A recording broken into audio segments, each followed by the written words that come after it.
Hello and welcome back to Confessions from the Back Seat. If you listened to the last week's episode, thank you very much, and thank you again for joining us. It's a new week.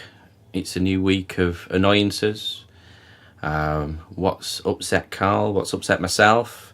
This week we'll be going through, and if you've got any additions, any suggestions, you're more than welcome to send us an email or like us on Facebook, and we'll have all the details at the end. There's a few stories I'd like to tell you about today. I mean, I've got to be honest, I do believe it was mainly my grievances in episode 1. So I'm quite interested what's upset you this week. Well, there's a few things, Carl. I mean, the first thing is, I'm on social media, as most people are nowadays, and as you do, you read through your timeline and you read through what's going on, and I have a news feed, so I read through that and what's going on. And I know we all do his bit. We've all got to do his bit for the environment, and we've all got to do his bit for... But when Mr. Branson suddenly decides... This really upsets you, doesn't it? I can tell. Yeah. Because we travel, I have a diesel car. It was the government a few years ago. Diesel cars are the fabulous thing. You need to buy one. So I bought a diesel car. I travel around a lot. It's more economical on fuel. So it was good for me, and it was good for the government at the time. Now, Mr. Branson suddenly decides that 2040 isn't good enough to get rid of diesel cars. He needs to bring it forward. When's he asked it to be brought forward to? 2025. Right, okay. So really, not that long away. I mean, it's 2018 at the moment, and, so it's a few years away.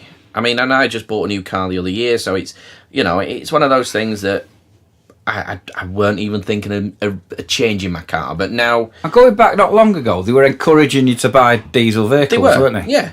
So anyway, Mr. Branson decides in his wisdom that we need to bring it forward. And I can understand we all need to look after the environment for the future generations, and I can't argue with that whatsoever.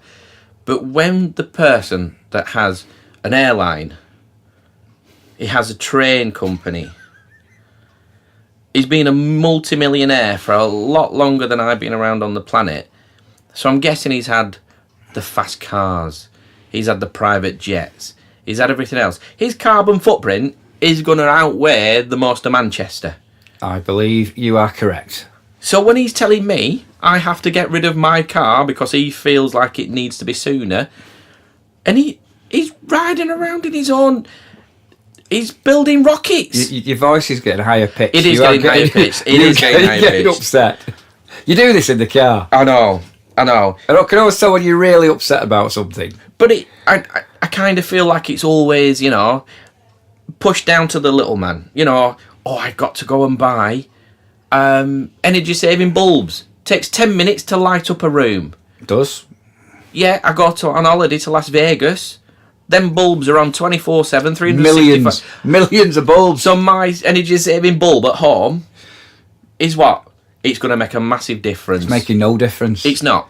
And I understand we've all got to do his bit, but do you know when you just look at something, you think, has that man sat down and gone, maybe I should do something first? No, I think it's nothing about energy saving. They just want you to live in the world of dim. I live in the world of dim most days, I'll be honest. Because those energy-saving light bulbs, they're not bright, are they? No, they're not. But we have got to do it. And in 2025, if it comes around, I'll have to change my car. And I understand. And Richard Branson will still have a big one. And he'll still have his multi-car garage with all his 1967 elite supercar that's V8, and it's not just annoying you, it's upsetting, isn't it? Yeah. I think you should move on. What else this week has upset Andrew Dean? Well, I'm moving house at the moment. I'm aware of that. I've been moving house for a while now. I've been aware of that. We've sold our house. The woman that's buying our house I think I'm laid back calm. There's no word to describe how laid back she is. It's took her 3 days to go to the estate agents. And she don't live that far away. Really? No. Maybe she does walk very slowly. I wouldn't mind if it was a different country. But So it's a long process. They say it's the stressful thing, don't they? They say it's the most stressful thing you can do. Divorce, moving house, having children. They say it's all stressful. It's life's stressful. Every day. Yeah. But it's one of those things where you just got to get... Living out of boxes. I'm living out of boxes at the moment. But you're quite enjoying that, aren't you? Not really, no. No. And I don't know why you'd say that. Because you've not mentioned it at all. No, I haven't. I've not. Away from the podcast, you've not mentioned living out of boxes to me. I enjoy living out of boxes. I enjoy looking for something for nearly 2 hours that's in a box, under another box. Because what happens is things get moved and put away, and they've got to be. But when I need it, I can't find it because it's not in its place where it should be. But when you move, everything's in your boxes. It is everything in the boxes, but But it's nearly over. It is nearly over. It's going to be done soon, isn't it? It is, and we should move at the end of this month, so it's not too bad. So you the lady that's annoying you, it'll all be done and done. Once you've moved, you don't have to think about it again, do you? Yeah, no, I won't have to think about it again, but it's just very stressful because we're in the middle. Somebody's buying our house, we're buying another house, so we're getting messages from the people we're buying from, and they're going, oh, can you do this, can you do that, and then we're trying to get hold of the other person, and it's just all very stressful. So I got to the point last week where I said to my other half, the fabulous Claire, I said, Claire, I'm resigning myself from dealing with it. You have to deal with it, and I'm going to bury my head in the garden. And that's what I went and did. Well, I didn't literally go and bury my head in the garden. I went and nutted the wall for about 5 minutes. Because it was the only way I could express myself. Well, you hadn't told me that, and that just explains something. What, the big bruise on my head? The dirty mark on your head. I just wondered where that came from. No, well, yeah, it's one of those things. But it happens, and it's about getting older, and I've realised that true wisdom is, as you get older, you know nothing at all. And I learn something new every day, and it's not always good. It's normally something that annoys me or upsets me. Well, just to take your mind off moving house, has there been any news stories this week that you've covered? Because I think in episode 1 we talked about Tito and his magic golden tickets that got you into heaven. Yeah, we've not had a follow-up from Tito. He's not selling anything else. Good-looking guy, wasn't he? Not really, no. I wouldn't. I mean, I'm no oil painting, but he... Tito and his wooden tickets. I thought that was quite a good story. If you don't know it, make sure you listen to episode 1. Yeah. It's enlightening, isn't it? It's no Charlie in the Chocolate Factory, let's put it that way. There's no happy ending at the end. Well, it might be for Tito in prison, but that's a different story. I'll tell you what we did have in the first episode. What was that? We had that guy that really annoyed me when we were doing really good deeds in Manchester. We had a Prat of the Week, didn't we? We did. Have you come across anyone this week that's upset you, or you thought, he's the one? There's always one. Well, we talked about the woman that's dealing with the buying the house. I mean, I wouldn't say Prat of the Week, but she was close. Yeah. Is she your one? The one this week? Yeah. Oh, I did. I went... I treated my good lady for a meal out on... It was a Tuesday night, I think. It was midweek. Must have been a special occasion. Well, it was. We decided not to dirty our pots at home and go and eat out. So we went out. All your pots are in cardboard boxes. Well, yeah, that's true. They're all in. Yeah, darn. So they're all. So we go out. Do you want anything to eat? We've got to unpack. Yeah. So we go out. She's even packed the fridge.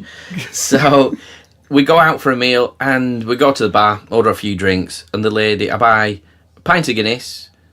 Claire has a lime and soda, and we get a fruit shoot for the little one. Right. So it comes to £14 for a Guinness. A Guinness, yeah. A cordial, and a fruit shoot. £14. So, yeah. So I said to the woman that served, I say, can I just double check? And she goes, oh, I'm ever so sorry. I've double charged you for one of the drinks. I said, fine, no problem. I still can't do the maths. Well, neither could I. I don't think she could. So then she said, oh, I owe you £4. So she opens the till, gives me £2 back. And I said, did you owe me £4? She went, I did. Hang on a minute. I owe you another £2. She goes in the till again. She opens it, gives me £2 and takes £2 off me.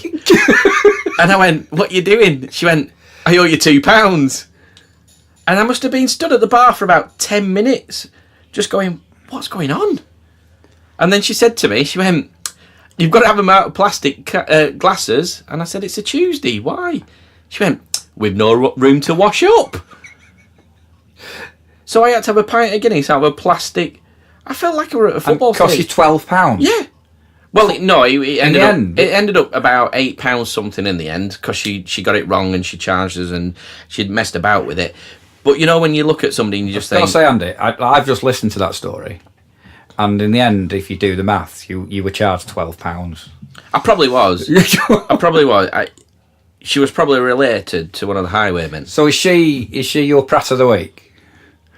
I would say... Would you like to say what establishment this was at? No. You would? I wouldn't like to say the establishment because you never know. I might go back in, and I want my drinks to be. That was a little bit like me not wanting to upset DJs last. Yeah, week, well, I think you did.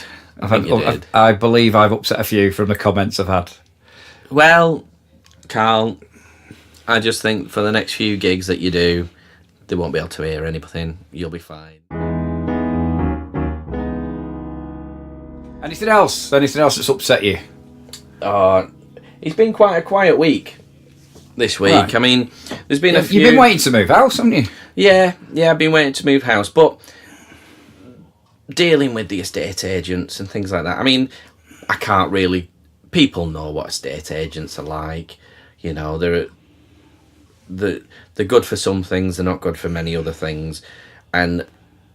Are you using one of these internet estate agents? No. Or are you using one that charges you fees? No, we're paying fees. I pay fees because I feel like if I pay them, I've got a full right to complain. Okay, and you do? I do complain. A lot. I do complain, yeah. I mean, but on the plus side, if they do a good job, I will say they do a fabulous job. Yeah. I don't do it often because not many people do a fabulous job. But when I feel the need to complain, I complain. I mean, I didn't pay for BT for nearly 12 months. Because you complained? Because I complained. And they give me a credit. You're good at getting refunds, actually, aren't you? Yeah. I've heard you talk about that before. Yeah. I mean, most banks, if you complain... Why are you laughing? Because as I said at length, I knew you were going to start talking about the banks now, that's all. If banks do something and mess up, they have an allowance to give you to compensate for your time and things like that. Yeah. But they don't tell you this. The most they can pay you back for one incident is £50. Right. And that's one of those things. So if you complain and you go, what can you do to make things better? They won't tell you this, but they can go, we'll credit your account with so much. And it's £50 the most they can credit you. It's their discretion whether it's up to £50. So, but if you kick off, they give you £50. So... You know, is this a public information? It's a public information. Yeah. Kick off with your bank. Yeah. You'll get 50 quid. Yeah, they make lots of money on our money. They need to make sure that they do the right thing. And they're shutting all the branches anyway. Well, don't say that. Claire's just got a job in the bank. Carl, what are you doing? Do you know? I know. Don't say that. We just bought a house. Here's one for you. Go on. Are you any good at bowling? No. See, if you would have asked me that question. You're any good at bowling, Carl? Oh, yeah, I'm really good at bowling. Or, so I thought, until last week. Yeah. So, it was my daughter's birthday. All right. I never thought we'd go bowling. I thought that was a cool thing to do. Yeah. And if you would have said to me, is there a sport that you think you're quite good at, that you've not done for a while? We used to go bowling a lot. It used to be pretty good. Yeah, we were popular in the 70s. And I was good in the 70s, early 80s. In your prime? Definitely in my prime. But, went to That's not Amazon Prime for people that are listening. When you were younger. I love the fact you go explain that. You say prime, everyone jumps into it. What's he talking about? Yeah, next day delivery. So, I thought I was going to be as good as I remembered because it's only throwing a ball down a lane at a load of Skittles, isn't it, really? First of all, those balls have got heavier. Okay. Very heavy balls. And stop it. There's... and then it's not as easy as it looks anymore. No. The eyesight's going, Carl. I wasn't very good. But you mentioned the eyesight, and this is where it's not just that I wasn't good at the bowling. It upset me that the signage was not great as well. Yeah. Because it tells you that if you step over the line, not to step over the line because it's a foul. What they don't tell you is if you step over the line, it's like a greasy pole. It's like ice. And you'll end up flat on your back halfway down the lane. That's actually happened, yeah. You were throwing the ball and you went over the line. And ended up halfway down on my back. And no one says, are you okay? No one says that. They just laugh. People just laugh. When you go backwards, you put your hands down, don't you, to stop yourself. So you feel like you broke your wrists. Right. You've hurt your neck. Yeah. You're rolling about in agony. Not one person said, are you okay? I think you're just lucky that nobody was taking a video.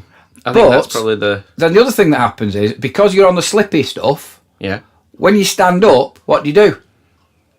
You slip over again, don't you? You fall out. So it just turns into something off the Wacky Races. That's a very old cartoon that probably no one's ever heard of. It's got Dastardly and Muttley in it. But do you remember? He is available. Do you remember Muley? Carl, if he wasn't doing what he does now as a magician, he could quite happily become an impersonator. I mean, he does some 1970s cartoon characters. He does some. Yeah, he'll be telling you about Phil Cool next and Neil and Pace. Google them. You'll have to Google them. Is that not current? No, not at all. You can get them on that interweb thing. When I want to watch a little bit of retro. Yeah. That's we're not old. We're retro. That's the thing. I believe. By the way, tomatoes are coming on well. Well, there we go. It. Yeah. I mean, I think that's going to be a running theme through the podcast. I know people are interested, so peas are ready for cropping as well, so we'll have some peas next week. There we go. If anybody would like a punnet of Carl's peas... Punnet of peas? You have a punnet of strawberries? Do they not come in? Well, what measurements do peas come in? Pods. Do you want a pod of peas? That's not going to fill anybody up, a pod of peas. What do you get, You harvest in a basket, don't you? Do you get 4 peas in a pod? No, about 8. 8? Yeah. Oh, right, sorry, I apologise. So it's a la carte then. Something like that. Anyway, go on, one more. There must be one more thing that's got you a story this week that you can't believe. That was a long pause. He's had enough. This movie now is really, really getting to him. So, yeah, darn. I came here to forget about the move and talk about nice things and, well, not nice things, but things that have upset us and things like that. But yeah, I didn't think you were going to mention the move because it's draining at the moment. Yeah. So it's... Do you know that 2-hour drive we had last week? Yes. It is all you talked about. I know it was, and I feel like... I do feel like you've held back as well, because you said a lot more to me in the car than you have... I swore a lot more. And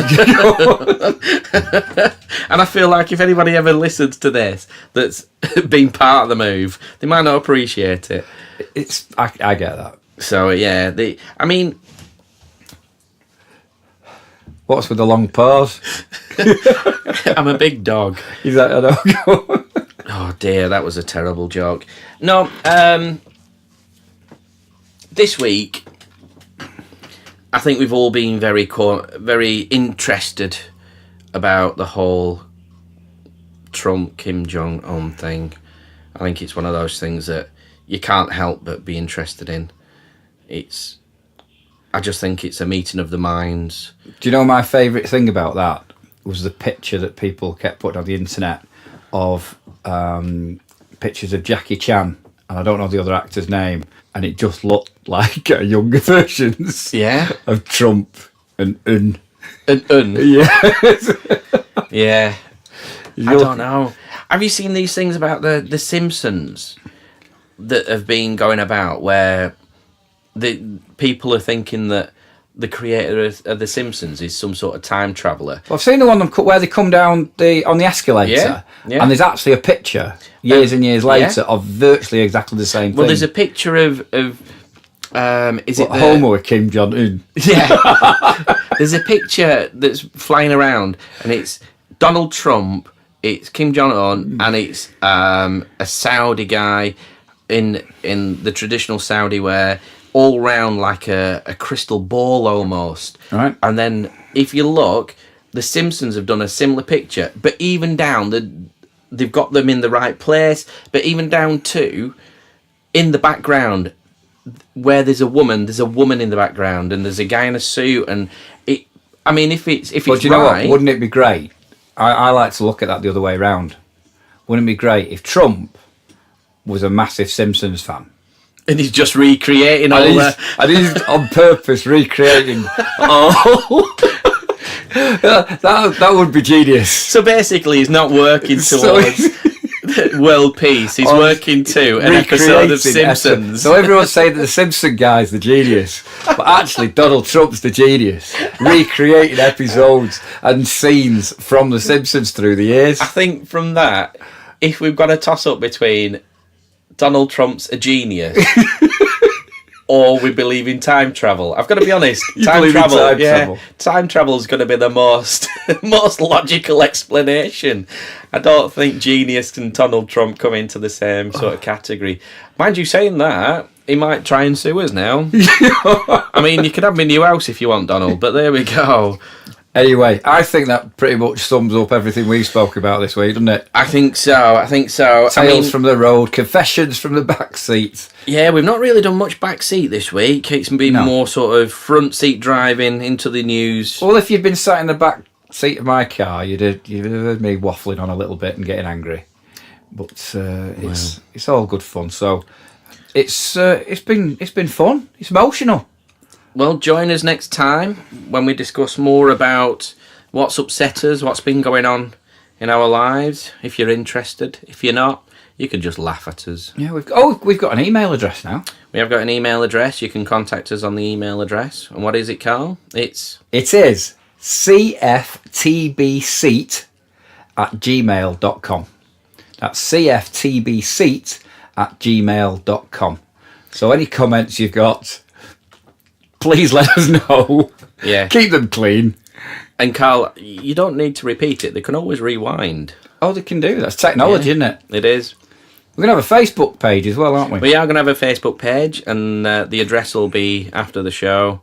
If you want to leave a comment, if you want to leave something that we can discuss, you can pop that on there. We'll try and upload all the stories we've talked about so you can see what we're actually going on about and not making it up.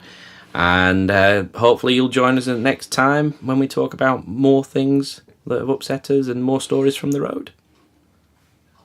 Thank you.